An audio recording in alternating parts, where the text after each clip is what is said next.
ஒன்று வச்சுக்கோங்க. நீங்கள் தமிழில் ஒரு சொல் வெல்லும், ஒரு சொல் கொல்லும். அதான் தமிழனுடைய வலிமை. இது நிறையா நடந்திருக்கு. கண்ணதாசன் கூட அவருடைய புத்தகத்தில் எழுதியிருப்பார். ஒரு ரெஃபரன்ஸுக்காக சொல்கிறேன். இந்த நரசு ஸ்டுடியோ இங்கே இருந்தது. அங்கே ஏதோ ஒரு படம் ஷூட் பண்ணாரா என்னன்னு தெரியல. ஏதோ ஒரு பணம் வரணும் அவருக்கு, வரல. வராதனால Kannadasan strapped in very very highly, ரொம்ப டெலிகேட் பொசிஷன். சில செக்கை மீட் அவுட் பண்ண வேண்டியிருக்கு, பல கஷ்டங்கள்.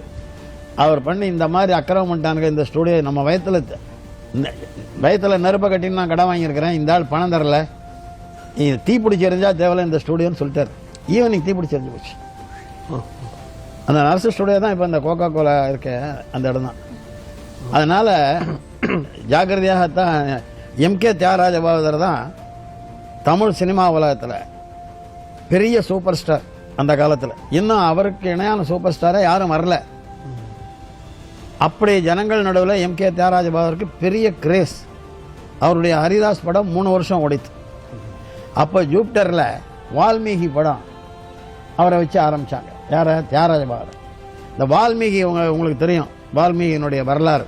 வால்மீகி ஒரு பெரிய டெகாய்ட், கொள்ளைக்காரனாக இருந்து தான் அப்புறம் அவன் நாரதர் மாதிரி ஒருத்தரை சந்தித்து பெரிய ஞானியாகி பெரிய கவிஞராகி ராமாயணத்தை எழுதுறார். இது வரலாறு. அது மாதிரி இந்த வால்மீகி படம், அந்த கதையை தான் படம் எடுக்கிறாங்க. பாகவதர் அதில் வால்மீகியா நடிக்கிறார். First day shooting. அதில் என்ன அப்படின்னா, முதல் டயலாகு அவன் ஒரு கொள்ளைக்காரன் அவனை இழுத்து பிடிச்சின்னு ஒரு குறுநில மன்னன் கிட்ட கொண்டாந்து நிறுத்துறாங்க. நீ யார் அப்படின்னு அந்த ராஜா கேட்குறான். இந்த பாகவதர் அந்த திருடனான வால்மீகி வேஷத்தில் இருக்காரு. நான் கைதி அப்படின்னு இப்படி சொல்லுவார். அது பூஜை ஷூட்டிங் கட். அவ்வளோ அந்த ஒரு ஷாட் தான் எடுத்தாங்க. சாயந்தரம் 5:30 மணிக்கு சன் தியேட்டர்கிட்ட பாகவதர் வாஸ் அரெஸ்டட். அந்த லக்ஷ்மிகாந்தம் வழக்கில் அன்னைக்கு ஈவினிங் தான் பாகவதர் அரெஸ்ட் ஆனார். அந்த வார்த்தை எப்படி வேலை செஞ்சது பாருங்க. பெரியவர்கள் அதனால தான் பேசினா நல்ல வார்த்தை பேசணுவாங்க.